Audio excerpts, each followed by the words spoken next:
അകത്തെ മുറിയിൽ നിന്നൊരു തേങ്ങൽ ഞാൻ കേൾക്കുന്നുണ്ട്. അരികത്തിരുന്ന് ആരൊക്കെയോ യാസീൻ ഓതുന്നതും ഞാൻ കേൾക്കുന്നു.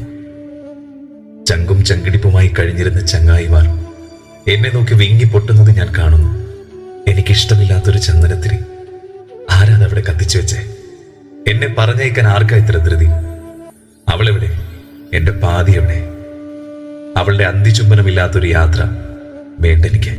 മാറി നിൽക്ക്. അവസാനമായി ഞങ്ങൾക്കൊന്ന് സംസാരിക്കണം, ഞങ്ങൾക്കൊന്ന് കലഹിക്കണം.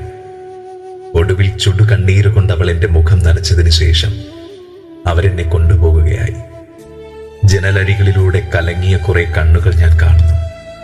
പടിയിറങ്ങുകയായി. ഇന്നലെ വരെ ഞാൻ നടന്ന വഴികളിലൂടെ അവരെന്നെ ചുമന്നു പോകുന്നു. കൊണ്ടുപോകല്ലേ എന്നൊക്കെ പറയുന്നുണ്ട് ഞാൻ. പക്ഷെ ആരും കേൾക്കുന്നില്ല.